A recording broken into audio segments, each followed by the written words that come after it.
பத்திரிகை நண்பர்களுக்கு எங்களுடைய முதற்கண் நன்றிகள். அதே போல எங்களுடைய அழைப்பை ஏற்று இந்த சிறப்பு பத்திரிகையாளர் சந்திப்புக்கு வந்திருக்கக்கூடிய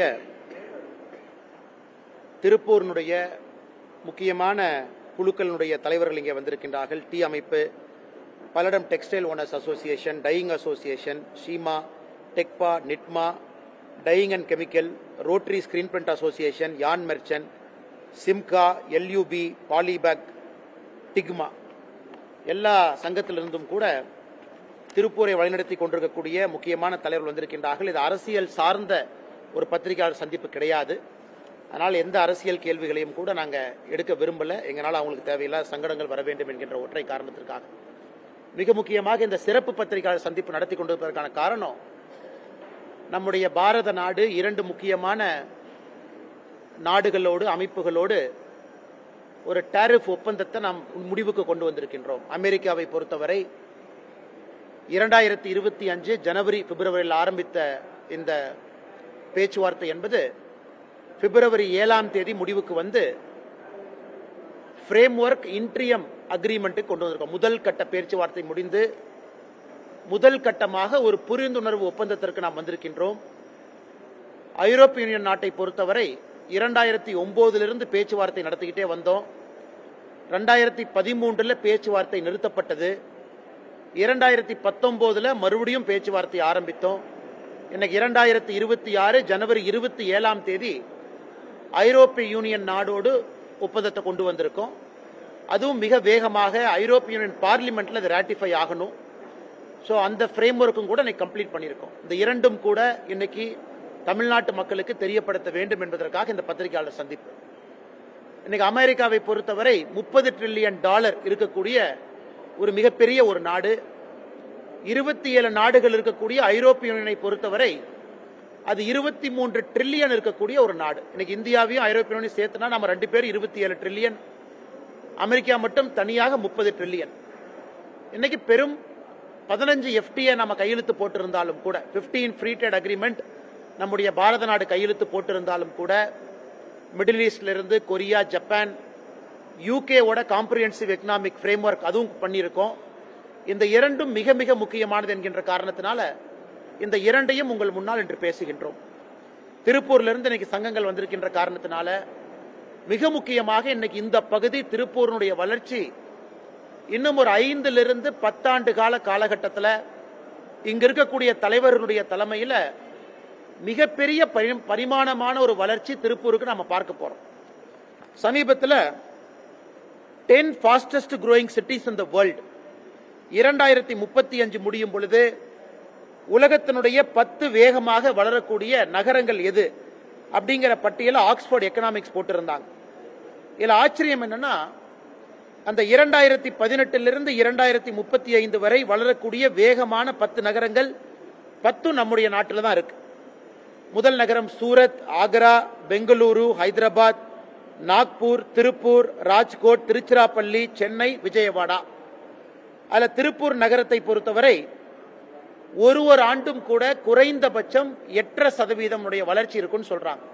2035 முடியும் பொழுது உலகத்தினுடைய வேகமாக வளரக்கூடிய நகரத்தில் திருப்பூருடைய பட்டியல் 6லும், திருச்சிராப்பள்ளி 8லும், சென்னை 9லும் இருக்கும். அதாவது வேகமாக வளரக்கூடிய வளர்ச்சி. இதுக்கெல்லாம் மிகப்பெரிய அஸ்திவாரம் என்பது தொழில்துறை, பிசினஸ் மட்டும்தான். இன்னைக்கு திருப்பூர் மட்டுமே டெக்ஸ்டைல் அலைடு செக்டர்ஸ், ஒருங்கிணைந்த டெக்ஸ்டைல் இண்டஸ்ட்ரி கிட்டத்தட்ட 1 மில்லியனுக்கு மேற்பட்ட வேலை வாய்ப்பை உருவாக்குறாங்க. இந்த 2 ட்ரேட் ஒர்க் அக்ரிமெண்ட் நம்ம பார்க்கும் பொழுது 2030 இன்னும் 4 ஆண்டுகள் முடியும் பொழுது இன்னும் 50%, இன்னும் 5 லட்சம் பேர் திருப்பூரை ஒட்டி மட்டுமே அவர்களுக்கு எக்ஸ்ட்ரா வேலை வாய்ப்பு ஜெனரேட் ஆகக்கூடிய ஒரு விஷயத்தை நம்ம பார்க்கிறோம். 1 மில்லியன், 10 லட்சத்திலிருந்து 15 லட்சமாக இந்த வேலை வாய்ப்பு ஃபார்மல் எம்ப்ளாய்மெண்ட் உயரப்போகுது. அதே போல திருப்பூரினுடைய எக்ஸ்போர்ட் செக்டர் இன்னைக்கு 40,000 கோடி ரூபாய் ஏறத்தாழ இருக்கிறோம். டொமஸ்டிக் மார்க்கெட் 40,000 கோடி ரூபாய் இருக்கிறோம். மொத்தமாக திருப்பூரை பொறுத்தவரை 80,000 கோடி ரூபாய் இன்னைக்கு தொழில்துறை திருப்பூர் இருக்கு. அதுல அமெரிக்காவுக்கு மட்டுமே சராசரியாக ஒரு 13,000 கோடி ரூபாய்க்கு வர்த்தகம் செய்யறோம். ஐரோப்பிய யூனியன், அங்க இருக்கக்கூடிய பிரிட்டன், யுனைடெட் கிங்டம் 2 பேர்த்தையும் சேர்த்தணும் அப்படின்னா அது கிட்டத்தட்ட ஒரு 18,000 19,000 கோடி. இப்ப திருப்பூரினுடைய 40,000 கோடி ரூபாய் எக்ஸ்போர்ட், டெக்ஸ்டைல் எக்ஸ்போர்ட்ல அமெரிக்கா, ஐரோப்பிய யூனியன், யுனைடெட் கிங்டம் இந்த 3 அமைப்புகள் மட்டுமே முழுமையாக 32,000 கோடி வந்துருது. மிச்சம் 8,000 கோடி உலகம் முழுவதுமே ஒப்பந்தம் பண்றாங்க. இது மிக வேகமாக இரட்டிப்பாக போறதை நம்ம பார்க்கிறோம். இந்த 2 அக்ரிமெண்ட்னால என்ன லாபம்னு கேட்டீங்கன்னா, திருப்பூரினுடைய வளர்ச்சி, தொழில்துறையினுடைய வளர்ச்சி, இன்னும் நிறைய லட்சம் மக்களுக்கு வேலை வாய்ப்பு ஏற்படக்கூடிய ஒரு வாய்ப்பு. இன்னைக்கு அமெரிக்காவை மட்டும் நாம் எடுத்துக்கிட்டோம் அப்படின்னா, இன்னைக்கு அமெரிக்காவை பொறுத்தவரை நம்ம டெக்ஸ்டைல் செக்டர் அமெரிக்காவுக்கு மொத்தமா இருக்கக்கூடிய $120 பில்லியன் மார்க்கெட்ல இன்னைக்கு இந்தியாவுடைய கையில $9.8 பில்லியன் தான் இருக்கு. சைனா 32 பில்லியன் பண்றாங்க, வியட்நாம் 17 பில்லியன், நாம 9.8 பில்லியன் பண்றோம். இது மிக வேகமாக குறைந்தபட்சம் 2030 வரும் பொழுது இது 13 to 14 பில்லியன் போகும் என்கின்ற ஒரு கணிப்பை பொருளாதார வல்லுநர்கள் சொல்றாங்க. ஐரோப்பிய யூனியனை பொறுத்தவரை 27 நாடுகள் இருக்கக்கூடிய அமைப்பை பொறுத்தவரை அங்க இன்னைக்கு $248 பில்லியன் அதனுடைய மொத்த டெக்ஸ்டைல் அவங்க வெளியிருந்து வாங்குறாங்க. அதுல இந்தியா 5% தான் நமக்கு அதுல இருக்கு. 2030 முடியும் பொழுது 10% நாம போகும். அங்கேயும் கூட இரட்டிப்பாக போகுது. குறைந்தபட்சம் இன்னும் 4 to 5 ஆண்டுகள் காலகட்டத்தில் அமெரிக்காவாக இருக்கட்டும், ஐரோப்பிய யூனியனாக இருக்கட்டும், இங்க இருக்கக்கூடிய தலைவர்களுடைய தலைமையில் திருப்பூரை பொறுத்தவரை 40,000 கோடி என்று சொல்லக்கூடிய எக்ஸ்போர்ட் என்பது குறைந்தபட்சம் 60,000 கோடி ரூபாய்க்கு வேகமாக அது செல்ல போகிறது. அது மிகப்பெரிய ஒரு மகிழ்ச்சியான செய்தி நமக்கு கிடைத்திருக்கிறது. அது மட்டும் இல்ல, நம்முடைய பத்திரிகை நண்பர்களுக்கு இன்னொரு விஷயத்தையும் கூட தெரியப்படுத்த விரும்புகின்றோம். உலக நாடுகளை பொறுத்தவரை ட்ரம்ப் அவர்கள் வந்த பிறகு வரி விதிப்பு அதிலிருந்து யாருமே தப்பிக்க முடியாது. இன்னைக்கு நம்முடைய காம்படிட்டர்ஸாக இருக்கக்கூடிய வியட்நாமா, பங்களாதேஷா, டெக்ஸ்டைல் இருக்கக்கூடிய நாடுகள் நாம் எடுத்துக்கிட்டோம்னா, ட்ரம்பை பொறுத்தவரை ஒரு நாடும் கூட பேலன்ஸ் ஆஃப் ட்ரேட் டிஃபிசிட் எவ்வளவு இருக்கோ அதை பொறுத்து வரி போடுறாங்க. இன்னைக்கு இந்தியாவை பொறுத்தவரை அமெரிக்காவுக்கு $86 பில்லியன் நாம எக்ஸ்போர்ட் பண்றோம், $41 பில்லியன் இம்போர்ட் பண்றோம். அப்ப $45 பில்லியன் நம்ம கிட்ட பாசிட்டிவா பேலன்ஸ் ஆஃப் ட்ரேட் இருக்கு. இப்ப ட்ரம்பை பொறுத்தவரை எந்த நாடுகள்லாம் அமெரிக்காவை பொறுத்தவரை அதிகமான எக்ஸ்போர்ட்டும் கம்மியான இம்போர்ட் இருக்கோ எல்லா நாட்டுக்கும் வரி போட்டுக்கிட்டே வர்றாங்க. அதுல இந்தியாவுக்கு ஆரம்ப காலகட்டத்தில் 25% போட்டாங்க. ரஷ்யாட்டிருந்து ஆயில் வாங்குறதுக்காக இன்னும் ஒரு 25%, 50% இருந்துச்சு. நவம்பர் 2025 குறியீடை பார்க்கும் பொழுது நவம்பர் 24 to நவம்பர் 25 திருப்பூரிலிருந்து அமெரிக்காவுக்கு போகக்கூடிய எக்ஸ்போர்ட் மட்டுமே 31 விழுக்காடு குறைந்திருந்தது.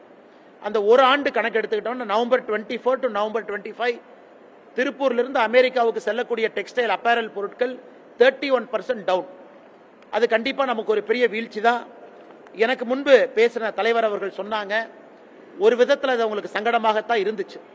பட் இருந்தும் இந்த ஒரு ஆண்டு காலம் பேச்சுவார்த்தைக்கு பிறகு எனக்கு இந்தியாவுக்கு உலக நாடுகள் மத்தியில் ஒரு காம்படேட்டிவான டாரிஃப் நமக்கு கிடைத்திருக்கு. 18 விழுக்காடு நமக்கு கிடைத்திருக்கு காம்படேட்டிவ் டாரிஃப்.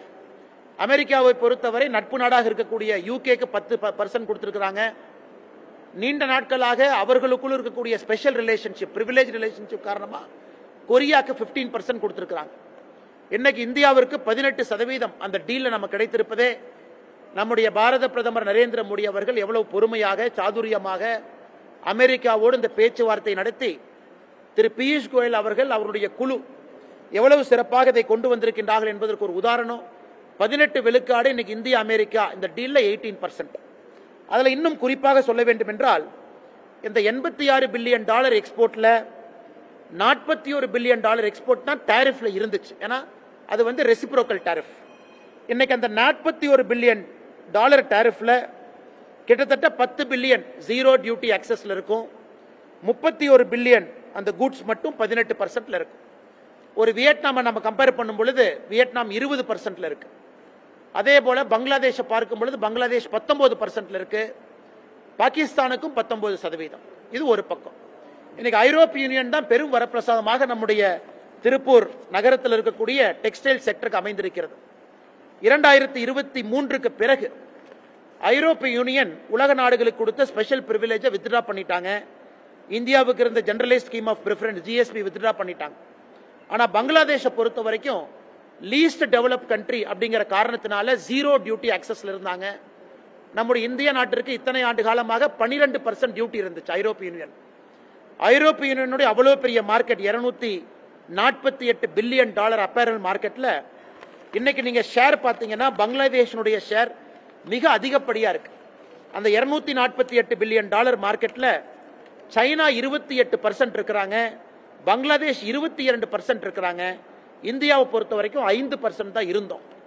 ஆனா இந்த டீலுக்கு பிறகு, ஐரோப்பிய யூனியன் இந்த டீலுக்கு பிறகு இந்தியாவுக்கான டெக்ஸ்டைல் டாரிஃப் என்பது 0% ஐரோப்பிய யூனியனோடு நமக்கு கிடைத்திருக்கிறது.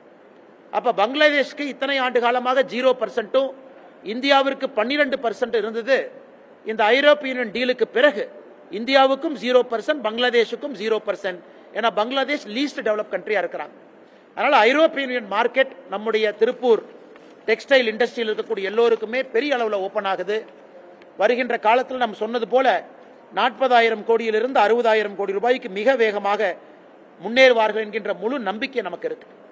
அது மட்டும் இல்லாம இன்னைக்கு டெக்ஸ்டைல் அண்ட் அப்பேரல் நாம் பார்க்கும் பொழுது நம்முடைய காம்படிட்டர் சைனாக்கு 35% டாரிஃப் அமெரிக்கா போட்டிருக்கிறாங்க, வியட்நாம் 20%, பங்களாதேஷ்க்கு 19%. அதே போல லெதர் அண்ட் ஃபுட்வேர் நம்முடைய காம்படிட்டர்ஸா இருக்கக்கூடிய சைனாக்கு 35, வியட்நாம் 20, இந்தோனேஷியா 19, கம்போடியா 19.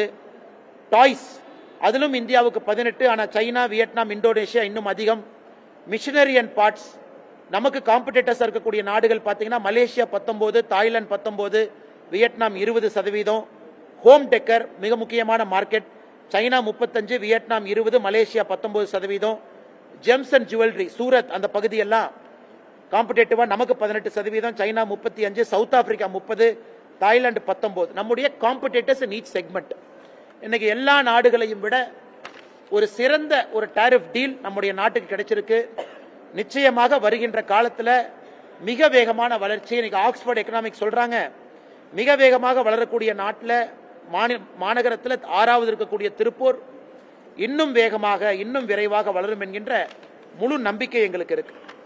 அது மட்டும் இல்ல, பத்திரிகை நண்பர்களை பொறுத்தவரை இன்னைக்கு நமக்கு என்ன பெரிய ஒரு எக்ஸைட்மெண்ட்னாங்க, இன்னைக்கு திருப்பூர் வளரும் பொழுது, திருப்பூர் நகரம் வளரும் பொழுது, டெக்ஸ்டைல் வளரும் பொழுது வேஜஸும் காம்படிட்டிவா வளரும்.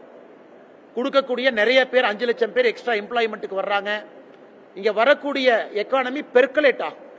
திருப்பூரை சுத்தி, கோயம்புத்தூரை சுத்தி கிட்டத்தட்ட நம்ம சொல்லக்கூடிய 60,000 கோடி ரூபாய் எக்ஸ்போர்ட் மார்க்கெட் மட்டுமே நம்ம பேசுறோம். இவ்வளவு பணம் ட்ரிக்கிள் டவுன் எக்கனாமிக்ஸ், இவ்வளவு பணம் பெர்குலேட் ஆகும் பொழுது இந்த பரிமாண வளர்ச்சி, இந்த கோயம்புத்தூர், திருப்பூர் இந்த பகுதியெல்லாம் முழுமையாக மாறி இருக்கும் என்பதில் மாற்று கருத்தும் இல்லை. இன்னைக்கு குறிப்பா நம்ம கேபிஆர் மில் ஸ்டாக் பிரைஸா இருக்கட்டும், கோகுல்தாஸ் எக்ஸ்போர்ட் ஸ்டாக் பிரைஸா இருக்கட்டும், இன்னைக்கு மார்க்கெட்ல ஒரு சின்ன சலசலப்பு, ஒரு 3லிருந்து 5% அவங்க ஸ்டாக் மார்க்கெட் இன்னைக்கு டவுன் ஆயிருக்கு. காரணம், மார்க்கெட்ல எல்லோருமே குறிப்பா எதிர்க்கட்சி நண்பர்கள் சொல்வது, இன்னைக்கு பங்களாதேஷ் பாருங்க, அவங்க அமெரிக்காவோடு பேச்சுவார்த்தை நடத்தி பங்களாதேஷுக்கு அமெரிக்கா ஒரு சிறப்பு அந்தஸ்து நேற்று கொடுத்திருக்கிறாங்க. அவங்களுடைய டாரிஃப் 19% இருந்தாலும் கூட பங்களாதேஷை பொறுத்தவரை அவங்களுக்கு சில டெக்ஸ்டைல் குட்ஸை அவங்க அமெரிக்காவுக்கு அனுப்பும் பொழுது அது 0 டாரிஃப்ல அது போக போகுது. ஆனால் இந்தியாவுக்கு 18% என்பது. பங்களாதேஷை பொறுத்தவரை அமெரிக்கா இன்னொரு ஒப்பந்தம் போட்டிருக்காங்க. அமெரிக்காவிலிருந்து வாங்கக்கூடிய காட்டன், அமெரிக்காவிலிருந்து வாங்கக்கூடிய மேன்மேடு ஃபைபர் MMF, இந்த இரண்டையும் பயன்படுத்தி பங்களாதேஷ் அதுல உற்பத்தி செய்யக்கூடிய டெக்ஸ்டைல் பொருளை திரும்ப அமெரிக்காவுக்கு அனுப்புறாங்க. அப்படின்னா அதுக்கு 0% டாரிஃப் அப்படிங்கிற ஒரு நெகோசியேஷனை கொண்டு வந்திருக்கிறாங்க. இதை பத்தி யாரும் பயப்பட வேண்டிய அவசியம் இல்லை. குறிப்பா எக்ஸ்பர்ட்ஸ் இங்க இருக்கிறாங்க. பங்களாதேஷை பொறுத்தவரைக்கும் இன்னைக்கு அவங்களுடைய பவர் பிரச்சனையில் இருக்கிறாங்க. இன்ஃபிளேஷன் 9% இருக்கு. நிலையான பொருளாதாரம் இல்லாத ஒரு நாடா மாறி இருக்கிறாங்க. பிப்ரவரி 1ஆம் தேதியிலிருந்து பங்களாதேஷனுடைய டெக்ஸ்டைல் எக்ஸ்போர்ட்டர்ஸ் அவங்க ஸ்ட்ரைக்ல இருக்கிறாங்க. காரணம், பவர் கிரைசிஸ் இல்லைன்னு. அதனால அமெரிக்காவிலிருந்து காட்டனை வாங்கி அதுல உற்பத்தி செய்யக்கூடிய பொருளை திரும்ப பங்களாதேஷ் அமெரிக்கா கொடுக்கும் பொழுது அது 0%ல போகுது. ஆனா இந்தியாவை பொறுத்தவரை நமக்கு முழு நம்பிக்கை இருக்கு. அடுத்த கட்டம், இந்த ஃப்ரேம்வொர்க் அக்ரிமெண்ட்ல இருந்து முழு அக்ரிமெண்ட்டுக்கு நாம போகும் பொழுது நம்முடைய மத்திய அரசு எல்லா விஷயத்தையும் பார்த்து பேசி இன்னும் சிறப்பான ஒரு அக்ரிமெண்ட்டை நமக்கு கொடுப்பார்கள் என்கின்ற நம்பிக்கை முழுமையா நமக்கு இருக்கு. அதே நேரத்தில் ஒரு பக்கம் நம்ம காட்டன் விளைவிக்கக்கூடிய விவசாயிகளையும் பாதுகாக்கணும், இன்னொரு பக்கம் காட்டனை வைத்து பொருளை உற்பத்தி செய்யக்கூடிய திருப்பூர் நகரத்தினுடைய எக்ஸ்போர்ட்டர்ஸையும் பாதுகாக்கணும்.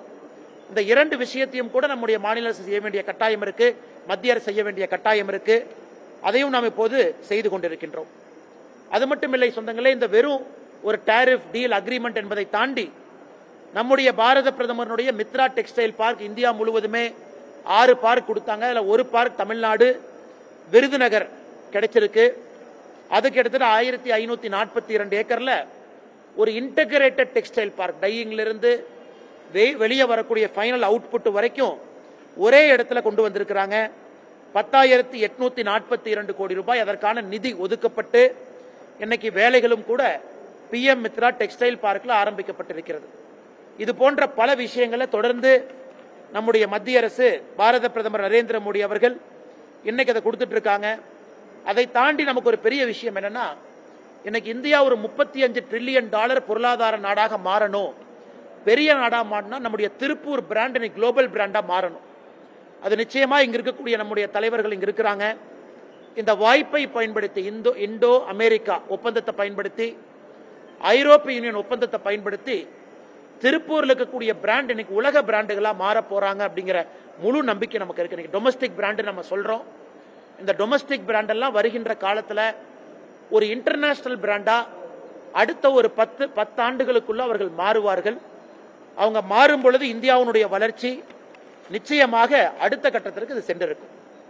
அடுத்த டெக்ஸ்டைலை தாண்டி இன்னும் மற்ற செக்டரை பார்த்தோம் அப்படின்னா, அமெரிக்கா நிறைய நாடுகளோடு ஒப்பந்தம் போட்டிருக்கிறாங்க. ஆனா இந்தியாவோடு போடப்பட்டிருக்கக்கூடிய ஒப்பந்தத்தில் மட்டும்தான் நம்முடைய அக்ரிகல்ச்சர் விவசாயத்துறையை நம்ம ப்ரொடெக்ட் பண்ணியிருக்கிறோம். இன்னைக்கு அமெரிக்காவை பொறுத்தவரை எல்லா இடத்திலும் அவங்களுடைய விவசாய பொருட்களை ஏற்றுமதி செய்ய வேண்டும் என்கின்ற ஒற்றை குறிக்கோள் இருக்கின்றார்கள். எனக்கு உதாரணமா நீங்க பங்களாதேஷ் பார்த்துக்கிட்டீங்கன்னா, அமெரிக்க அக்ரிமெண்ட்ல முழு விவசாயத்தை ஓபன் பண்ணியிருக்கிறாங்க. ஆனா இந்தியாவை பொறுத்தவரை இன்னைக்கு அமெரிக்க ஒப்பந்தத்தில் நம்முடைய விவசாயிகளுக்கு முக்கியமான பொருட்கள் எதையும் கூட நாம் இந்த டாரிஃப் டீல கொண்டு வரல. உதாரணத்திற்கு மீட் கொண்டு வரல, உதாரணத்திற்கு டைரி பால் சம்பந்தப்பட்ட எந்த பொருளும் கொண்டு வரல, உதாரணத்துக்கு இந்தியாவில் உற்பத்தி ஆகக்கூடிய பழங்கள் பனானா கொண்டு வரல, கிவி கொண்டு வரல, பப்பாயா கொண்டு வரல, சோயா பீன் அமெரிக்காவை பொறுத்தவரை உலகத்தில் அதிகமாக உற்பத்தி செய்யக்கூடிய ஒரு நாடு. இந்தியாவுக்குள்ள சோயா பீனை கொண்டு வரணும்னு சொன்னாங்க. அதையும் இந்த திட்டத்தில் நம்ம கொடுக்கல. ஸோ ஒட்டுமொத்தமாக இந்த திட்டத்தை பொறுத்தவரை எப்படி தொழில்துறைக்கு ஒரு முக்கியத்துவம் கொடுத்திருக்கிறோமோ, அதே போல விவசாயத்துறையை கம்ப்ளீட்டா இந்த அக்ரிமெண்ட்ல நம்ம ப்ரொடெக்ட் பண்ணியிருக்கோம். அதே நேரத்தில் இந்தியாவிலிருந்து அமெரிக்காவுக்கு போகக்கூடிய நம்முடைய பனானா 0% டாரிஃப்ல போகும். இந்தியாவிலிருந்து போகக்கூடிய நம்முடைய சிட்ரஸ் ஃப்ரூட், குறிப்பாக நம்முடைய எலுமிச்சம்பழத்திலிருந்து சிட்ரஸ் ஃப்ரூட், அது அமெரிக்காவுக்கு 0%ல போகும்.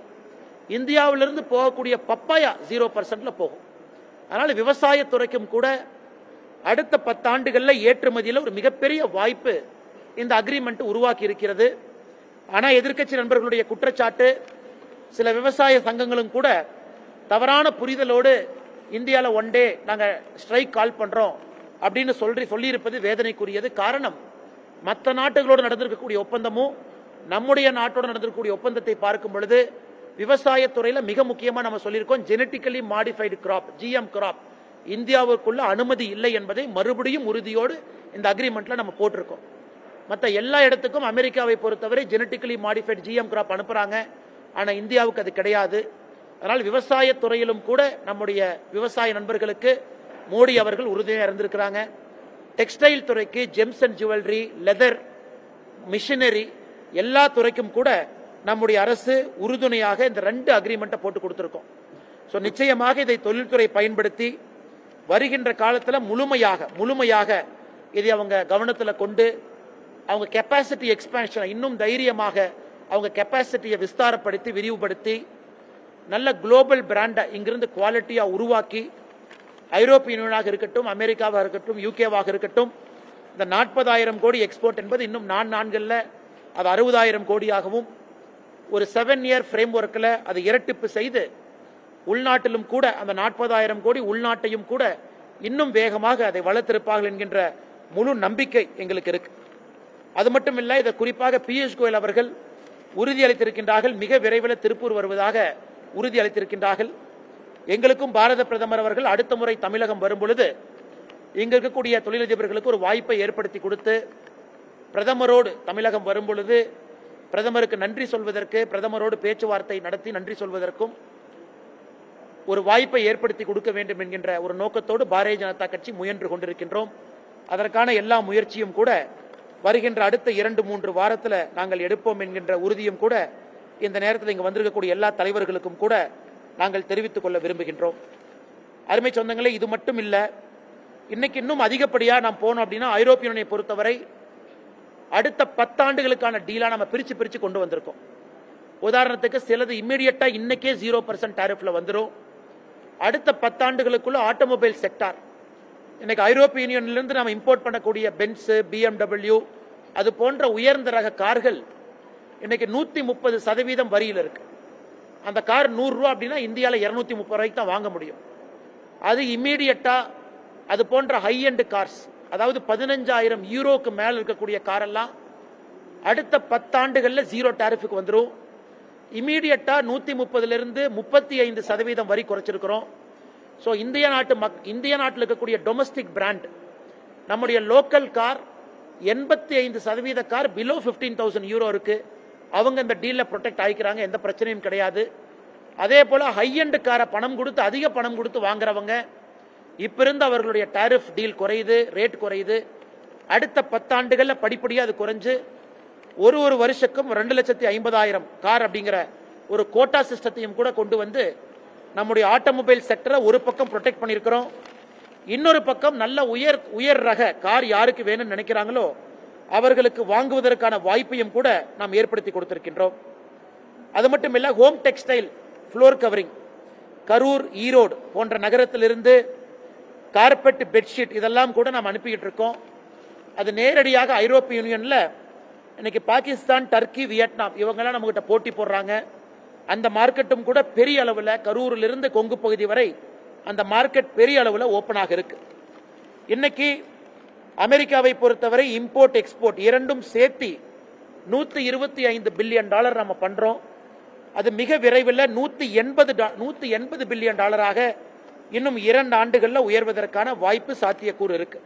அதனால ஒட்டுமொத்தமாக பாரதிய ஜனதா கட்சி சார்பாக நம்முடைய இங்கே வந்திருக்கக்கூடிய எங்களுடைய அழைப்பை ஏற்று இங்கே வந்திருக்கக்கூடிய தொழிலதிபர் அவர்கள் அரசியல் எல்லாம் தாண்டி, ஏன்னா வேற கட்சியில் எல்லாமே இருக்கிறாங்க, மத்திய அரசுக்கு ஒரு நன்றி சொல்வதற்காக, பாரத பிரதமர் நரேந்திர மோடி அவர்களுக்கு நன்றி சொல்வதற்காக, நம்முடைய காமர்ஸ் மினிஸ்டர் பியூஷ் கோயல் அவர்களுக்கு நன்றி தெரிவிப்பதற்காக, நம்முடைய நிதி அமைச்சர் அம்மையார் நிர்மலா சீதாராமன் அவர்களுக்கு நன்றி தெரிவிப்பதற்காகத்தான் இந்த பத்திரிகையாளர் சந்திப்புக்கு வந்திருக்கிறாங்க.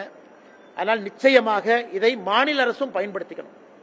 மாநில அரசு அதை பயன்படுத்தி, இன்னைக்கு தமிழ்நாட்டினுடைய தொழில்துறை அமைச்சர் TRB ராஜா அவர்கள் சொல்லியிருந்தார்கள், production linked incentive PLI scheme வந்த பிறகு 69% எலக்ட்ரானிக் செக்மெண்ட்ல தமிழ்நாட்டில் வேலை வாய்ப்பு உருவாகி இருக்கிறது அதிகமாக சொல்லியிருந்தாங்க. அதை நாங்கள் வரவேற்கிறோம். ஒரு மாநிலத்தில் எங்களுக்கு எதிர்க்கட்சியாக இருந்தாலும் கூட மத்திய அரசினுடைய திட்டங்களை முழுமையாக பயன்படுத்தி அந்த மாநிலத்தினுடைய வளர்ச்சிக்கு அவர்கள் உழைக்கும் பொழுது எங்களை விட சந்தோஷப்படுறவங்க யாருமே இருக்க மாட்டோம். இன்னைக்கு தமிழ்நாடு எலக்ட்ரானிக் எக்ஸ்போர்ட்ல நம்பர் 1 ஸ்டேட்டா நாம் இருக்கோம். கிட்டத்தட்ட இன்னைக்கு $15 பில்லியன் நம்ம தாண்டி இருக்கிறோம் எலக்ட்ரானிக் எக்ஸ்போர்ட்டை பொறுத்த வரைக்கும். அது எல்லாமே PLI ஸ்கீமில் நடந்திருக்கு. அது போன்ற அடுத்த டெக்ஸ்டைல் துறையும் கொடிகட்டி பறக்கணும். மித்ரா பார்க்கிலிருந்து மாநில அரசு இன்னும் நிறைய சலுகைகள் கொடுத்து டெக்ஸ்டைல் பார்க்கையும் அடுத்த கட்டம் எடுத்து கொண்டு போகணும். பல்லடத்தை பொறுத்தவரை இந்த பகுதி நிறைய தொழில் வளர்ச்சி, பல்லடத்தில் ஒரு பெரிய எக்ஸ்போர்ட் இன்னைக்கு வேகமா பல்லடம் வளர்ந்து கொண்டிருக்கிறது. திருப்பூர் எந்த அளவுக்கு பேர் வாங்கியிருக்கோ பல்லடம் மிக வேகமாக வளர்ச்சி பாதையில் இருக்கு. அதனால பல்லடத்தை பொறுத்தவரை எங்களுக்கு முழு நம்பிக்கை. இந்த டீல் பல்லடம் பகுதியினுடைய இந்த பகுதியினுடைய நெசவாள பெருமக்களுக்கு, ஏன்னா இன்டகிரேட்டட் வேல்யூ செயின், ஒரு பக்கம் யான் வரணும், ஒரு பக்கம் ஸ்பின்னிங் பண்ணணும், ஒரு பக்கம் எடுத்துட்டு போகணும். மொத்தம் இந்த இன்டகிரேட்டட் வேல்யூ செயின் இந்த பகுதி சோமனூர்ல ஆரம்பித்து பல்லடம் வரை மொத்தமா இந்த இன்டகிரேட்டட் வேல்யூ செயின் எல்லோருக்குமே இதனுடைய முழு பெனிஃபிட் கிடைக்கும் என்கின்ற முழு நம்பிக்கை எங்களுக்கு இருக்கு. அதனால் எங்களுடைய அழைப்பை ஏற்று இங்க வந்த எல்லா திருப்பூர், பல்லடம் பகுதியினுடைய அசோசியேஷனுடைய தலைவர்களுக்கு எங்களுடைய நெஞ்சார்ந்த நன்றியை தெரிவித்துக் கொள்வதோடு மட்டுமல்லாம இந்த ஓராண்டு காலமாக பொறுமையாக இருந்ததுக்காக நன்றியும் தெரிவிச்சுக்கிறோம். மிக பொறுமையா இருந்தாங்க. அவங்க ப்ராஃபிட் மார்ஜினை குறைச்சிக்கிட்டாங்க. கஸ்டமரை விடக்கூடாது என்கின்ற ஒற்றை காரணத்திற்காக நிறைய எக்ஸ்போர்ட் யூனிட் அதை லாஸு கூட கொடுக்க ஆரம்பிச்சாங்க. ஆனா அவங்களுக்கு முழு நம்பிக்கை இருந்துச்சு. நம்முடைய அரசு மிக வேகமாக நமக்கு ஒரு நல்ல ஒப்பந்தத்தை கொடுப்பாங்கிற நம்பிக்கை அவங்களுக்கு இருந்துச்சு. ஆனால் பொறுமையாக இருந்த எல்லா திருப்பூர் இந்த பகுதியினுடைய எல்லா சங்கத்தினுடைய தலைவர்களுக்கும் இந்த நேரத்தில் எங்களுடைய நெஞ்சார்ந்த நன்றிகளையும் வணக்கத்தையும் தெரிவித்துக் கொள்கின்றோம். அதே நேரத்தில் பத்திரிகை நண்பர்களுக்கு இது சம்பந்தமான கேள்விகள் இருந்தா கேள்வி கேளுங்கன்னா பதில் சொல்றோம். நன்றிங்க.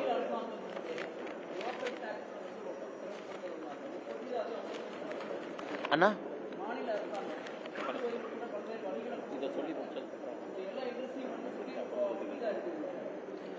அண்ணா ஏன்னா இதுல நிறைய தலைவர்களோடு இருக்கிறாங்கன்னா அரசியல் கேள்விகளை தவிர்க்கிறாங்கன்னா நம்ம பேசுவோம். பழனி இருக்கு, நாளை கோயம்புத்தூர்ல பேசுவாங்கன்னா ஒரே பதில் என்னன்னா, மாநில அரசை பொறுத்தவரை ஈடு கொடுத்து அவர்களும் நல்ல ஒரு காம்படேட்டிவ் என்விரான்மெண்ட்டை உருவாக்க வேண்டும் என்பது எங்களுடைய வேண்டுகோள். நல்ல என்விரான்மெண்ட்டை உருவாக்கணும். அவர்களுக்கு கிடைத்திருக்கக்கூடிய சலுகையை முழுமையாக அவர்கள் பயன்படுத்துவதற்கு அந்த வாய்ப்பை ஏற்படுத்தி கொடுக்கணும்.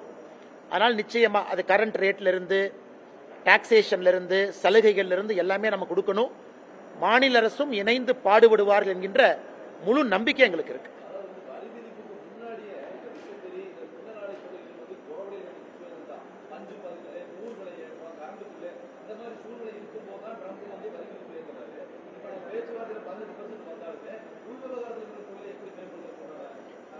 அந்த இன்டகிரேட்டட் வேல்யூ செயின் அப்படின்னு நம்ம சொன்னோங்கன்னா, அன்னைக்கு ஒரு எக்ஸ்போர்ட் ஒரு நிட்டட் நாம அனுப்புறோம், இங்கிருந்து நாம் ஒரு பொருள் அனுப்புறோம், ஒரு டெக்ஸ்டைல் பொருள் அனுப்புறோம்னா அது திருப்பூர்ல இருக்கக்கூடிய யூனிட் மட்டும் பயன்பட போறதில்லை, பல்லடத்தில் இருக்கக்கூடிய யூனிட் மட்டும் பயன்பட போறதில்லை. இங்க இருக்கக்கூடிய நெசவாள பெருமக்கள் எல்லாமே முழு இன்டகிரேட்டட் வேல்யூ செயின் பயன்பட போறாங்க. ஏன்னா ஒரு பக்கம் மக்க நெய்யணும், ஒரு பக்கம் நூல் வரும் பொழுது அதை ஸ்பின் பண்ணணும், அதுல இருந்து யான் எல்லாத்துக்குமே இன்னைக்கு இல்ல முழுமையாக, ஏன்னா உங்களுக்கு ஒரு தண்ணி வரும் பொழுது மொத்தமா எல்லாத்தையும் உயர்த்துவது போல இந்த பகுதி முழுவதுமே உயர்ந்து அடுத்த கட்டத்திற்கு போகும் என்கின்ற நம்பிக்கை எங்களுக்கு இருக்கு. அதே நேரத்தில் ஸ்ட்ரக்சரல் ப்ராப்ளம் நிறைய இருக்கு. அந்த ஸ்ட்ரக்சரல் ப்ராப்ளம் என்பது வரி விதிப்பிலிருந்து, எலக்ட்ரிசிட்டி சார்ஜில் இருந்து ஸ்ட்ரக்சரல் ப்ராப்ளம் இருக்கு. அதுவும் வருகின்ற காலத்தில் கொஞ்சம் கொஞ்சமாக களையப்படும் என்கின்ற முழு நம்பிக்கை இருக்கு. அதனால மெயினா அந்த பெசிமிசம், இந்த ஓராண்டு காலமாக பெசிமிசம், ஒரு பயம், அடுத்த கட்டம் செல்வோமா என்கின்ற ஒரு தடுமாற்றம், அதெல்லாம் இந்த ஒரு மாத காலத்தில், குறிப்பாக ஜனவரி 27ஆம் தேதி இந்தியா யூரோப்பியன் யூனியன் டீல், பிப்ரவரி 7ஆம் தேதி அமெரிக்காவோடு நாம் போட்டிருக்கக்கூடிய ஒப்பந்தம், இந்த ரெண்டும் சேர்ந்து நிச்சயமா ஒரு பாசிட்டிவிட்டியை கொடுத்திருக்கு. அதான் எங்களுக்கு மிகப்பெரிய சந்தோஷம். நம்முடைய முரளிதர் மகோல் அவர்கள், மத்திய இணையமைச்சர் கோஆபரேட்டிவ் செக்டார், அவங்க முன்தினம் உங்களை சந்திச்சுட்டு போயிருக்கிறாங்க. அவங்க அடுத்த 2 மாத காலம் தமிழகத்தினுடைய இந்த பகுதியினுடைய கோஆபரேட்டிவ்ஸ்க்கு சிறப்பு கவனம் கொடுக்க போறாங்க. அது மட்டும் இல்ல, திரு அமித்ஷாஜி அவர்கள் இந்த துறையினுடைய அமைச்சராக இருக்கின்ற காரணத்தினால அவர்களோடு ஒரு சிறப்பு சந்திப்பையும் கூட பல்லடம் இந்த பகுதியினுடைய கோஆபரேட்டிவ்ஸ் இருக்கக்கூடிய தலைவர்களை மிக விரைவில் டெல்லிக்கு கூட்டிட்டு போய் ஒரு சந்திப்பை ஏற்படுத்த போவதாக நேற்று உறுதியளித்திருக்கின்றார்கள். அதனால ஒட்டுமொத்தமாக பார்க்கும் பொழுது பிரச்சனை இருக்கு, இல்லை என்று சொல்லவில்லை. அந்த பிரச்சனையை கொஞ்சம் கொஞ்சமா களைவோம். அதே நேரத்தில் இது மிகப்பெரிய ஒரு பாசிட்டிவ் அக்ரிமெண்ட். திருப்பூருக்கு அந்த திறமை இருக்கு. பீனிக்ஸ் பறவையை போல ஒரு வறட்சியாக இருந்த ஒரு பகுதியில் கடந்த 30 ஆண்டு காலமாக 1984 பிறகு 40 ஆண்டு காலத்தில் ஒரு பெரிய ஒரு சாம்ராஜ்யத்தை உருவாக்கி இருக்கிறாங்க இருக்கக்கூடிய நண்பர்கள். அது இன்னும் வேகமாக, இன்னும் விரைவாக மாற்றுவார்கள் என்கின்ற முழு நம்பிக்கை இருக்கு. அதான் உங்களுக்கு நான் படிச்சு காமிச்சேன். உலகத்தினுடைய 10 வேகமாக வளரக்கூடிய நகரத்தில் திருப்பூர் 6வது இடத்துல இருக்கு. சாதாரண வேலை இல்லைங்க. இப்ப இருந்து 2035 வரைக்கும் ஒரு வருஷமும் 8.36% வளர்ச்சி இருக்கு, குரோத். அதை நீங்க கம்பவுண்ட் பண்ணி பாருங்க. ஆனால் இன்னைக்கு திருப்பூர், கோயம்புத்தூர் இந்த பகுதியில் யார் இருக்கிறாங்களோ மிகப்பெரிய அட்வான்டேஜ் அவங்களுக்கு காத்திருக்கு. அதை முழுமையாக பயன்படுத்துவாங்க நம்பிக்கை எங்களுக்கு இருக்கு.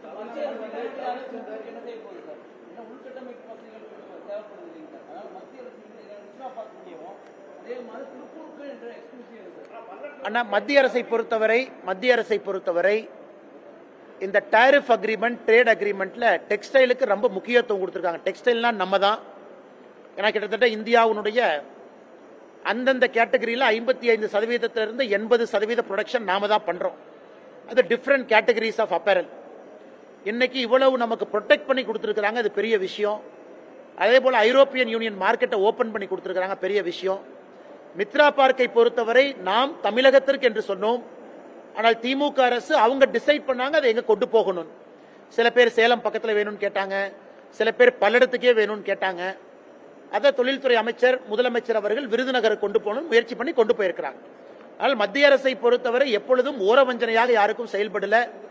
இன்னும் திருப்பூர் அடுத்த கட்டம் செல்லணும், இன்னும் வேகமாக செல்ல வேண்டும் என்றுதான் மத்திய அரசு விரும்புறாங்க. காரணம், டெக்ஸ்டைல் துறை மட்டும்தான் இந்தியாவில் மிக அதிகமான டைரக்ட் எம்ப்ளாய்மெண்ட்டை கொடுக்க முடியும். நம்ம என்னதான் பேசினாலும் கூட டெக்ஸ்டைல் செக்டர்ல கொடுக்கக்கூடிய டைரக்ட் எம்ப்ளாய்மெண்ட்டை வேற எந்த துறையும் மேட்ச் பண்ண முடியாது, இன்க்ளூடிங் மேனுஃபேக்சரிங்.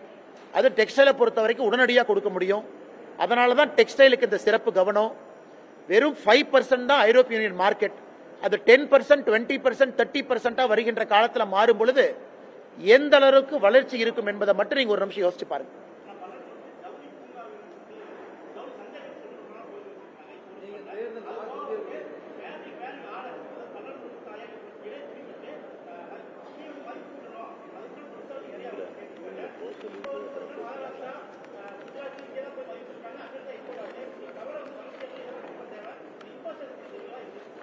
ஆனா இன்னைக்கு இந்த அமெரிக்காவோட 18% டாரிஃப் டீல் சொன்னதுல சில்க்கு வந்து 0%.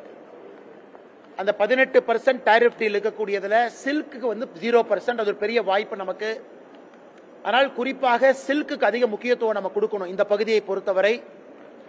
அதற்கான எல்லா முயற்சியும் நம்ம எடுக்கிறோம். குறிப்பா முரளிதர் முகுல் அவங்க வந்ததே கோஆபரேட்டிவ்ஸை பலப்படுத்தாம அடுத்த கட்டம் நாம் செல்ல முடியாது என்கின்ற நோக்கம். அதனால் அவங்க ஒரு நாள் சுற்றுப்பயணம் பண்ணி ஞாயிற்றுக்கிழமை அன்னைக்கு கோஆபரேட்டிவ் செக்டரோட பேசிட்டு போயிருக்கிறாங்க. அமித்ஷாஜியோடு ஒரு மீட்டிங்கை ஏற்படுத்த போறாங்க. ஏன்னா அவர் தான் கோஆபரேட்டிவ் துறையினுடைய அமைச்சர். அதனால் நியாயமான கேள்விங்கன்னா இதற்கான ஒரு ஜவுளி பூங்காவை நம்ம உருவாக்க வேண்டிய கட்டாயம் நமக்கு இருக்கு. ஒரு டெக்ஸ்டைல் பார்க் அங்க போயிருச்சு. இன்னைக்கு வந்து விருதுநகர்ல இருக்கு, 6ல் 1 அங்க போயிருக்கு. 5 டிஃபரண்ட் பார்ட்ஸ் ஆஃப் இந்தியா. அடுத்த கட்டம் இந்த பகுதியை மையப்படுத்தி ஒரு ஜவுளி பூங்காவை கொண்டு வருவதற்கான எல்லா முயற்சியும் நாங்கள் எடுத்துக்கிட்டே தான் இருக்கோம். குறிப்பா 2020 ஸ்டாப் ஆயிருக்கக்கூடிய அந்த சப்சிடி பேஸ்ட் எஸ்டிபி அதையும் திரும்ப கொண்டு வருவதற்கான முயற்சி எடுக்கிறோம். தொடர்ந்து நாங்கள் செய்து கொண்டே தான் இருக்கின்றோம். அடுத்து அடிப்படை கட்டமைப்பை பொறுத்தவரை இன்னைக்கு நம்முடைய திருப்பூரை பொறுத்தவரைக்கும் ஒரு பெரிய சேலஞ்ச் அவங்களுக்கு. இங்க உற்பத்தி ஆகக்கூடிய கூட்ஸை எப்படி வெளியே கொண்டு போறது அப்படிங்கிற சேலஞ்ச் அவங்களுக்கு. ஏன்னா பெரும்பாலும் அது கப்பல் மூலமா தான் போக முடியும். இன்னைக்கு அந்த டிரான்ஸ்ஷிப்மெண்ட் போர்ட் கொழும்புல தான் இந்த பகுதியினுடைய டிரான்ஸ்ஷிப்மெண்ட் போர்ட் இருந்துச்சு. இன்னைக்கு கேரளாவுடைய விலிஞ்சம்ல ஒரு மிகப்பெரிய டிரான்ஸ்ஷிப்மெண்ட் போர்ட்டை நாம் உருவாக்கி இருக்கிறோம். இந்த பகுதி இந்த ஏசியா ரீஜனுடைய மிகப்பெரிய போர்ட் அது இன்னைக்கு நம்முடைய திருப்பூர் நேரடியா ஓபன் ஆகுது. யூரோப், அமெரிக்கா நேரடியா கப்பல் மூலமா கொண்டு போலாம். அதே நேரத்தில் நம்முடைய துறைமுகம் வசதி தூத்துக்குடியா இருக்கட்டும், சென்னையா இருக்கட்டும், 2 துறைமுகத்தையும் கூட அப்கிரேட் பண்ணிக்கிட்டு இருக்கோம். ஸோ ஒரு பக்கம் வாய்ப்பு மட்டுமல்ல, இன்னொரு பக்கம் உற்பத்தி ஆகக்கூடிய பொருளை எப்படி வேகமா சந்தைப்படுத்துதல், எப்படி வேகமா சந்தைக்கு கொண்டு போவீங்க. அந்த Vizhinjam port Kerala opening, upgradation of Thoothukudi Chennai, அதுவும் கூட பெரிய அளவில் அவர்களுக்கு உதவி செய்யும் என்கின்ற முழு நம்பிக்கை எங்களுக்கு இருக்கிறது.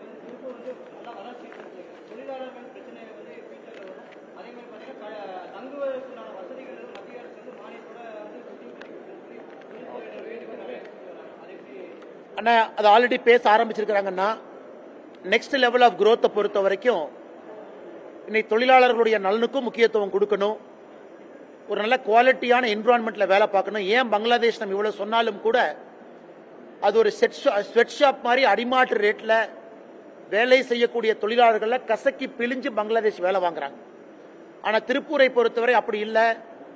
முதலாளிகளும் வளர்கின்றார்கள், தொழிலாளர்களும் வளர்கின்றார்கள். அது திருப்பூருடைய ஒரு யூனிக் மார்க்கெட் எக்கானமி. அது இன்னைக்கு பங்களாதேஷ் பாருங்க, 80% பங்களாதேஷ பாருங்க.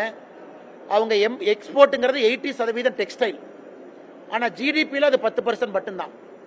ஆனா இங்க நமக்கு நிச்சயமா நமக்கு ஒரு பெரிய நம்பிக்கை இருக்கிறது. வருகின்ற காலத்தில் தொழிலாளர் நலனும் முன்னிலைப்படுத்தி அவங்க மேல போவாங்க. அதே நேரத்தில் இன்டகிரேட்டட் ஹாஸ்டல் வசதி, தங்குவதற்கான வசதி. ஏன்னா ஒரு பக்கம் நமக்கு வடமாநில தொழிலாளர்கள் வேணும், இன்னொரு பக்கம் அவர்களை வரவேற்கக்கூடிய ஒரு சூழலை உருவாக்கணும். தமிழகத்தில் ரெண்டுமே முக்கியம். நமக்கு வடமாநில தொழிலாளரே வேண்டாம் அப்படின்னு அரசியல் கட்சிகள் பேசுவதை தவிர்த்து இன்னைக்கு அடுத்த 3 வருஷத்துல நாம் இன்னைக்கு 5 லட்சம் பேர் எக்ஸ்ட்ரா வேலை வாய்ப்பை உருவாக்குவோம் சொல்ற 10 லட்சத்திலிருந்து 15 லட்சமா மாறும் பொழுது அதுல வடமாநில தொழிலாளர்கள் நிறைய வருவதற்கான வாய்ப்பு இருக்கு. அதனால இன்னைக்கு நாம தொழிலாளர்களுக்கு தேவையான ஹாஸ்டல் அது மானியத்தோட யூனியன் கவர்மெண்ட் அவங்க ஒரு டிராஃப்ட் பேப்பர் ரிலீஸ் பண்ணிருக்காங்க. அதாவது ஒரு தொழிலாளர்கள் தங்குவதற்கான ஹாஸ்டல் வசதி, அதற்கு மத்திய அரசினுடைய சப்சிடி, அதுக்கான டிராஃப்ட் பேப்பரை மத்திய அரசு ரிலீஸ் பண்ணிருக்காங்க. அதுவும் கூட நண்பர் கேட்ட கேள்வி இன்னைக்கு ப்ராசஸ்ல இருக்கு. நிறைய ஆட்டோமேட்டட் மிஷின்ஸ்க்கு மானியம் கொடுக்கறாங்க. புதிய புதிய டெக்ஸ்டைல் ரக மிஷனுக்கு மானியம் கொடுக்கறாங்க. அதுவும் கூட ஒரு நல்ல விஷயம். உங்கள்கிட்ட பேசிக் கொண்டிருக்கும் பொழுதே நம்முடைய பியூஷ் கோயல்ஜி அவர் அலுவலகத்திலிருந்து ஒரு மெசேஜ் அனுப்பிச்சிருக்கிறாங்க. நாளைக்கு டெல்லியில திருப்பூர்னுடைய தொழில் சங்கத்தினுடைய தலைவர்களை புதுடெல்லியில பியூஷ் கோயல் அவர்கள் நாளைக்கு சந்திக்க இருக்கிறாங்க. நாளைக்கு டெல்லியில் இந்த மீட்டிங் நடக்குது. இந்த ட்ரேட் டீலை பத்தி ஃபீட்பேக் அவங்க என்ன நினைக்கிறாங்க, இன்னும் இம்ப்ரூவ் பண்றதுக்கு ஸ்கோப் இருக்கா அப்படின்னு நாங்க ஆரம்பத்தில் சொன்னோம், முயற்சி எடுக்கிறோம்னு. இப்பவே பியூஷ் கோயல் அவர்கள் நாளைக்கு டெல்லியில சந்திக்க இருக்கிறாங்க. அதுவும் வரவேற்கக்கூடிய ஒரு விஷயம். அது மட்டும் இல்ல, இன்னைக்கு இந்த யூனியன் பட்ஜெட் இந்த ஆண்டு 2026-27க்கான யூனியன் பட்ஜெட்ல 5 யூனிவர்சிட்டி ஸ்கில்லிங் யூனிவர்சிட்டி அனௌன்ஸ் பண்ணிருக்காங்க. அதுல நிச்சயமாக 1 தமிழகத்திற்கு வரணும்னு நாங்க முயற்சி பண்ணுவோம். அந்த 1ம் கொங்கு பகுதிக்கு வரணும்னு முயற்சி பண்ணுவோம். காரணம், இன்னைக்கு மத்திய அரசை பொறுத்த வரைக்கும் சேலஞ்ச் மாடல்னு சொல்றாங்க. நாங்க 6-5ன்னு சொல்லுவோம். ஒரு மாநிலமும் கம்பீட் பண்ணி அதை வாங்கிக்கங்க அப்படின்னு. அதனால தமிழ்நாடு அரசு அது உடனடியாக மத்திய அரசோடு பேசி அந்த 5 ஸ்கில் யூனிவர்சிட்டியில 1 தமிழ்நாட்டுக்கு, அந்த 1ம் கொங்கு பகுதி கொண்டு வரணும். காரணம், இங்கே வேலை வாய்ப்பு அதிகம், நிறைய பேருக்கு நம்ம ஸ்கில்லிங் இன்னும் அதிகப்படுத்தணும். அதுவும் ஒரு நல்ல விஷயமாக நாங்கள் பார்க்கின்றோம்.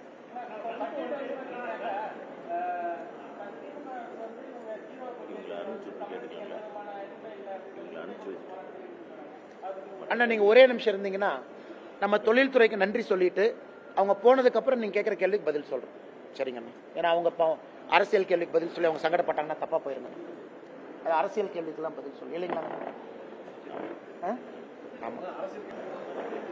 ஏகே பார்ட்டி ஓபன் பண்ணி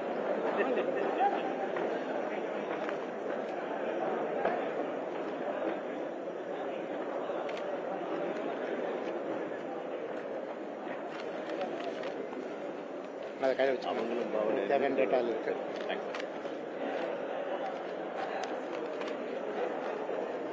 அண்ணா கேளுங்க அண்ணா கேள்வி.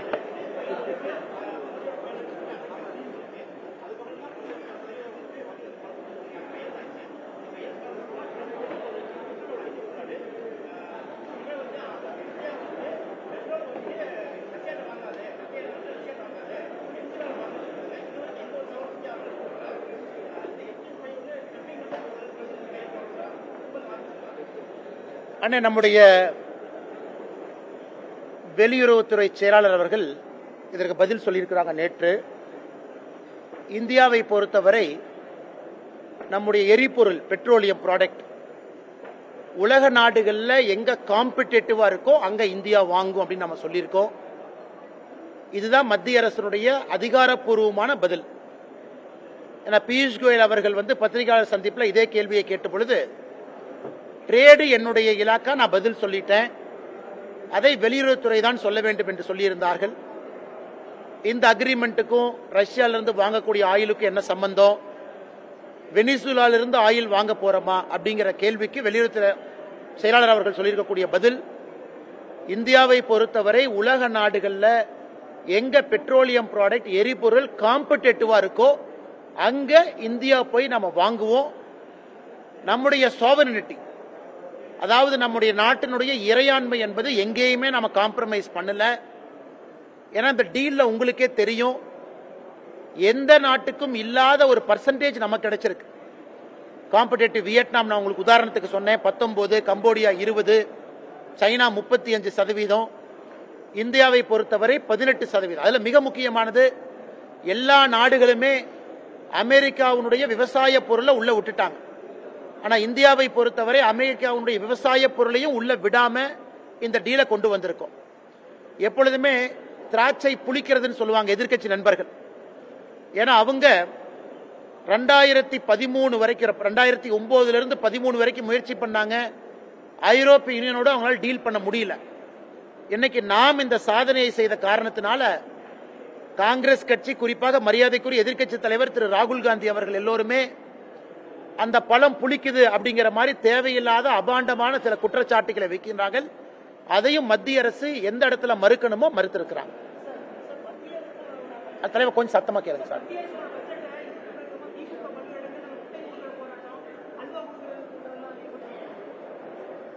ஆனா மத்திய அரசை பொறுத்தவரை நம்ம எல்லா இடத்துலயுமே பட்ஜெட்டை பத்தி நம்ம பேசிக்கிட்டு இருக்கோம். பத்திரிகையாளர் சந்திப்பு திருப்பூர்ல முரளிதர் மகோல் அவங்க கிட்ட பேசினாங்க. இன்னைக்கு தமிழகத்திற்கு என்னெல்லாம் கொடுத்திருக்கோங்கிறது நம்ம பட்டியல் போட்டிருக்கோம். ஒரு ஆண்டை போல இந்த ஆண்டும் கூட தமிழகத்தை பொறுத்தவரை ரயில்வே துறையில ஹை ஸ்பீடு ட்ரெயின் நம்ம பேசியிருக்கோம். சென்னை பெங்களூர், சென்னை ஹைதராபாத் நம்ம பேசியிருக்கோம்.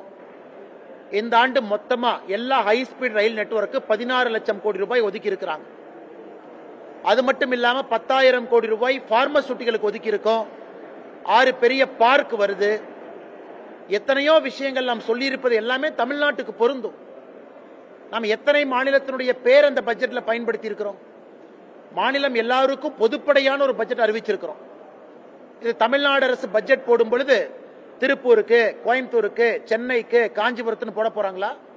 தமிழ்நாட்டுக்குன்னு தான் போட போறாங்க. அதை நாம பயன்படுத்திக்க போறோம். அதுக்குன்னு என்னுடைய ஊர் பேர் இல்லைன்னு கோயம்புத்தூர்காரங்க ஸ்ட்ரைக் பண்ண போறாங்களா? அதாவது எங்களுக்கு கொடுக்க வேண்டிய நிதி வரல, சொல்லட்டும், பதில் சொல்றோம். இந்த பட்ஜெட்ல எல்லாத்துக்கும் அறிவிச்சாங்க. நான் தமிழ்நாட்டுக்கு மட்டும் ஓர வஞ்சனையா அந்த பணத்தை ரிலீஸ் பண்ண மாட்டாங்க, சொல்லட்டும், நாங்க பதில் சொல்றோம். அதனால் இந்த பட்ஜெட்டை பொறுத்தவரை தமிழகத்திற்கு பல விஷயங்களை இந்தியா முழுவதும் காமன் ஸ்கீமா சொல்லியிருக்கோம். தமிழ்நாட்டுக்கும் பொருந்தும்.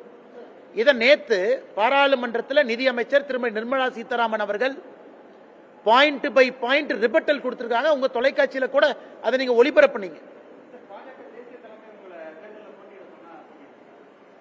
அதற்கான நேரமும் காலமும் இன்னும் இருக்குங்கன்னா, நாம் என்ன பிப்ரவரியில தான் இருக்கோங்கண்ணா, இன்னும் டைம் இருக்கு. அந்த நேரம் காலம் வரும்பொழுது தேர்தலை பத்தி பேசுவாங்கண்ணா.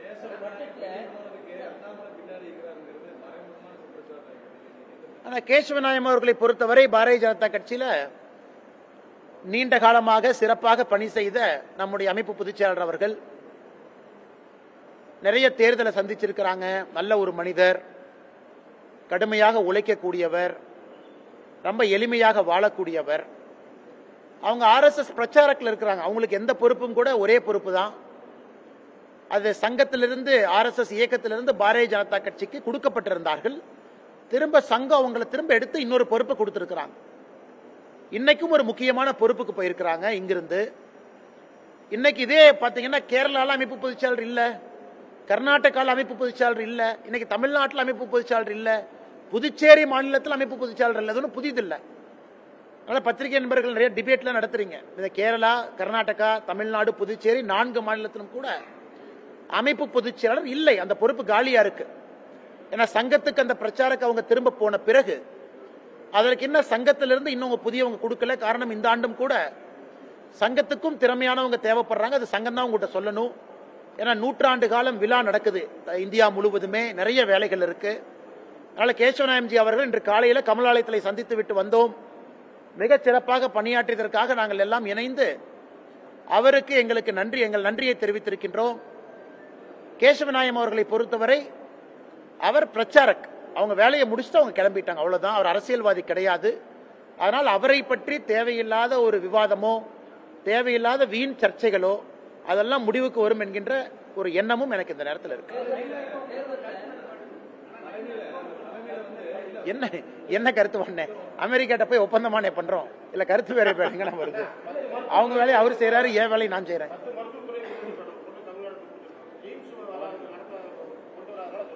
ஆனா இல்லைங்க ஆனா எய்ம்ஸ் உங்களுக்கு மிக தீவிரமா சொல்லிட்டோம்னா எல்லாமே 11 மருத்துவக் கல்லூரி மட்டுமல்ல, இன்னைக்கு இந்தியாவில் அதிகப்படியான அரசு மருத்துவக் கல்லூரி இருக்கக்கூடிய ஒரு மாநிலமும் தமிழகம் தான்.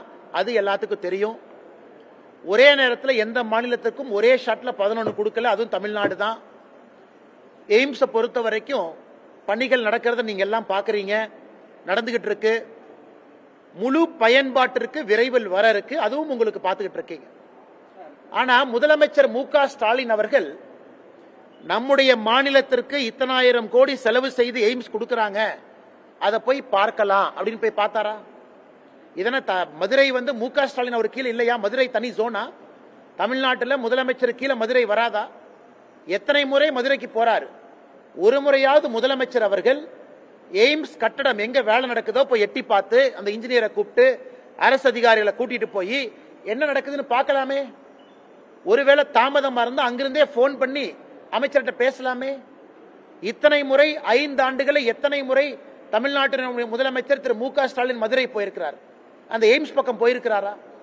அதனால முதலமைச்சர் மு க ஸ்டாலின் அவர்களை பொறுத்தவரை எய்ம்ஸ் வரக்கூடாது என்பதற்காக 4 ஆண்டு காலமா வேலை பார்த்தார். எய்ம்ஸ் பகுதிக்குள்ள இருக்கக்கூடிய மரத்தை கட் பண்றதுக்கான லைசன்ஸே கொடுக்கல அவங்க. மரத்தை கட் பண்றதுக்கு 1.5 வருஷம், லேண்டை எடுப்பதற்கு டிலே. ஒன்றொன்றும் கூட மாநில அரசு எவ்வளவு டிலே பண்ண முடியுமோ, எவ்வளவு மோசமாக காலம் தாழ்த்த முடியுமோ, அங்க இருக்கக்கூடிய பஞ்சாயத்து ஆரம்பித்து எல்லா தமிழ்நாட்டு அரசனுடைய துறைகளை வைத்து அவ்வளவு வேலை செஞ்சு பார்த்தாங்க. அதையெல்லாம் தாண்டி இன்னைக்கு எய்ம்ஸ் நிக்குது. அதனால எங்களுக்கு வேண்டாம், அது வரலின்னு சொல்றது எழுதுங்கண்ணா. ஆனா மாநில அரசனுடைய 0% கோஆபரேஷனோடு எந்த ஒத்துழைப்பும் கொடுக்காம இன்னைக்கு பாரதிய ஜனதா கட்சி அரசு, மத்திய அரசு நம்முடைய கையில மாநிலத்தில் பவர்ஸ் இல்ல, அரசாங்கம் நம்முடைய கிடையாது, 4.5 ஆண்டுகளாக நாம் இல்ல, அதையும் தாண்டி இந்த அளவு கொண்டு வந்திருக்கோம். அதனால குற்றம் சாட்டக்கூடிய முதலமைச்சர் எய்ம்ஸ பார்வையிட்டு குற்றம் சாட்டினா நாங்க ஏத்துக்கிறோம். எய்ம்ஸ் பக்கமே போகாதவர் வெறும் அசம்பிளியில மட்டும், லெஜிஸ்லேட்டிவ் அசம்பிளியில மட்டும் மைக் எடுத்து பேசுறவரு, மேடையின் மீது பேசுறவரு, கொஞ்சம் கூட அக்கறை இல்லாத முதலமைச்சராக தான் இருந்திருக்கிறாங்க. அதனால எய்ம்ஸ் மிக மிக விரைவில் மக்கள் பயன்பாட்டுக்கு வர இருக்கிறது, அதில் எந்த மாற்று கருத்தும் இல்லை.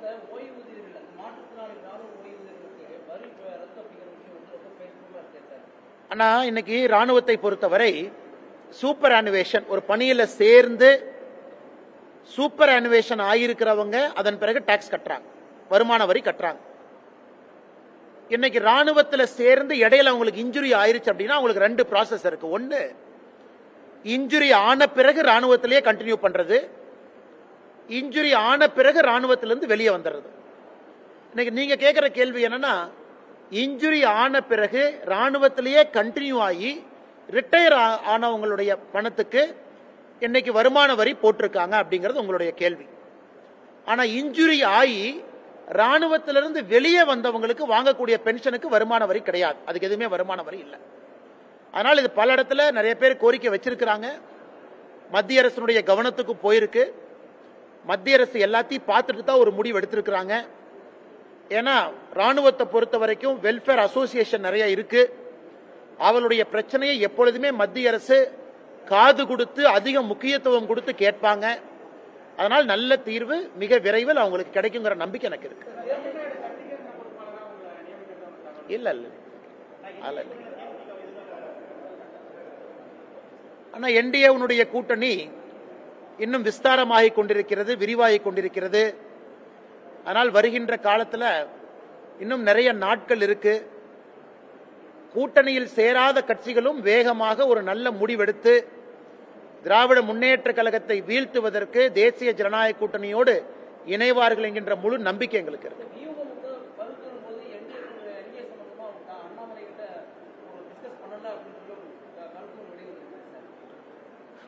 நான் பொதுப்படையா பேசுற கருத்துக்கு நான் பதில் சொல்றேங்கன்னா, நான் மைக்கில் பேசின கருத்துக்கு பதில் சொல்றேங்கன்னா,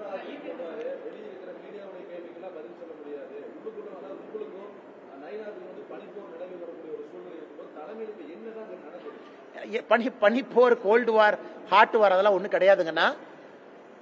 நான் எல்லா இன்னைக்கு பாருங்க, எங்க பத்திரிகை இந்த மாவட்ட தலைவர் அவங்க, பொதுச்செயலர் அவங்க, அண்ணா இங்க வந்து இந்த டீலை பத்தி பேசுறோம், நாங்க பேசுறோம். நேரம் இங்கிருந்து பழனி போய் பழனியில மாவட்டமாக அறிவிக்க சொல்லக்கூடிய போராட்டத்தில் பங்கேற்கிறேன். கட்சி வேலை தான் செய்யறேன், சொல்லக்கூடிய வேலையெல்லாம் செய்யறேன். ஆனால் பத்திரிகை நண்பர்களுக்கும் கூட என்னுடைய அன்பான வேண்டுகோள், இந்த தேர்தல் காலம்ங்கிறதுனால நீங்களும் ரொம்ப சுறுசுறுப்பா இருக்கிறீங்க. எப்பவுமே பத்திரிகை நண்பர்கள் சுறுசுறுப்பா தான் இருப்பீங்க. தேர்தல் காலத்தில் இன்னும் சுறுசுறுப்பா இருப்பீங்க. செய்தி சேகரிக்கணும், நிறைய கமெண்ட் வேணும், ஃபீட்பேக் வேணும், பைட் வேணும். அதனால் இன்னும் 40 நாள் இருக்கிறேன். எல்லா கேள்விக்கும் இன்னைக்கே பதில் சொல்ல வச்சிட்டீங்கன்னா அடுத்த 40 நாட்கள் எப்படி உங்களுக்கு சுவாரஸ்யமா கொண்டு போவீங்க? கடைசி கேள்வி எடுத்துக்கலாம். அண்ணா நான் மறுபடியும் சொல்லுங்கண்ணா.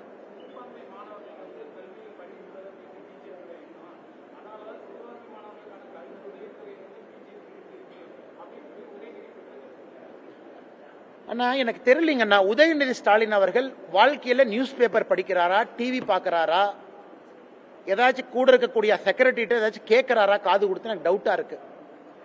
எந்த சிறுபான்மை மாணவர்களுக்கு கொடுக்கக்கூடிய எந்த ஊக்கத்தொகையை பாரதிய ஜனதா கட்சி நிறுத்தி இருக்குன்னா, இன்னைக்கும் ரெக்கார்டு படி பார்த்தா 10 ஆண்டுகள் யூபிஐ விட 12 ஆண்டுகள் என்டிஏல தான் சிறுபான்மை மாணவர்களுக்கு அதிகப்படியான ஊக்கத்தொகை போயிருக்கு. எந்த ஊக்கத்தொகையை நாங்க எங்க நிறுத்திருக்கோம்? எங்கேயுமே நிறுத்தல. ஹஜ் சப்சிடி அதிகமாயிருக்கு. சிறுபான்மையருக்கு என்னெல்லாம் ஒரு அரசாக செய்ய முடியுமோ எல்லாத்தையும் நம்ம செஞ்சிருக்கோம். மேடைக்கு மேடை பொய் சொல்லக்கூடிய காரம் ஆரம்பிச்சிருச்சு. உதயநிதி ஸ்டாலின் அவர்கள் என்ன நிறுத்திருக்கோம் சொன்னார்னா பதில் சொல்றேன். எதுவுமே இல்லாம சிறுபான்மையர் வாக்கு வங்கி அவங்க கிட்ட வேணுங்கிறதுக்காக பாரதிய ஜனதா கட்சியின் மீது அபாண்டமான குற்றச்சாட்டை ஏன் வைக்கணும்? சரி, இந்த 5 வருஷத்துல திமுக சிறுபான்மையருக்கு என்ன பண்ணிருக்குன்னு வெள்ளை அறிக்கை அவங்க கொடுக்கட்டும்.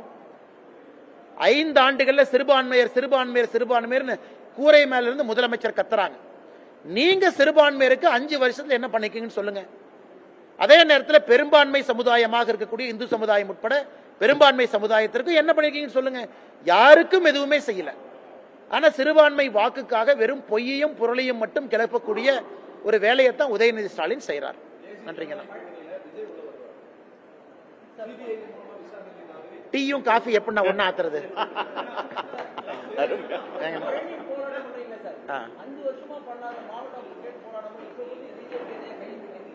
அண்ணா இல்ல இல்ல அண்ணா, பழனி போராட்டம் 2-3 போராட்டம் நடந்திருக்கு.